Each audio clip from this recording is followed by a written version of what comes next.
CM times news కి స్వాగతం.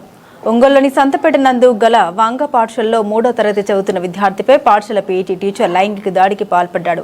విషయం తెలుసుకున్న కుటుంబ సభ్యులు పోలీస్ స్టేషన్లో ఫిర్యాదు చేశారు.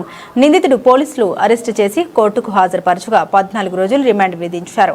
నిందితునిపై ఫోక్సో కేసుతో పాటుగా ఎస్సీ ఎస్టీ అట్రాసిటీ కేసు నమోదు చేశారు. ఈ సంఘటనకు సంబంధించి మీడియాతో విద్యార్థి బంధువులు వివరించారు. ఈ అబ్బాయి మా అన్నగారి కొడుకు. గత 3 years నుంచి ఈ స్కూల్లోనే చదువుతున్నాడు. ఇప్పుడు 3వ క్లాస్ చదువుతున్న సమయంలో ఒక 10 రోజుల నుంచి బాగా స్కూలుకు బాను అని ఏడుస్తున్నాడు. ఎందుకు బాటిల్ లేదా అని వాళ్ళ అమ్మ వాళ్ళ నాన్న అడగంగానే చెప్పలేకపోతున్నాడు. ఏడుస్తున్నాడు స్కూలుకు పోనని. ఎందుకు అయ్యే పోవట్లేదు?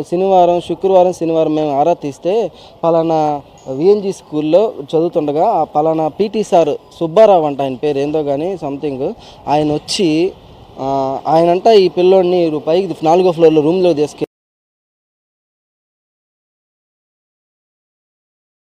లైంగిక దాడులు చేస్తున్నాడంట. అరే ఈ విషయం ఎవరికన్నా చెప్పాడు, నేను చంపేస్తాను, నిన్ను మీ నాన్న కూడా చంపేస్తానరా అని కులం పేరుతో దూషించి అసభ్యకరంగా పిల్లోడిని అల్లాడిస్తున్నాడు. కత్తి తీసుకొచ్చి నువ్వు కానీ ఈ విషయం ఎవరికన్నా చెప్పావంటే మీ అమ్మ నాన్న నిన్ను చంపేస్తా, మరి బిల్డింగ్ మీద నుంచి కింద దూసేస్తా అని బెదిరించాడు. స్కూల్ యాజమాన్యం ఇదంతా చూస్తున్నా కానీ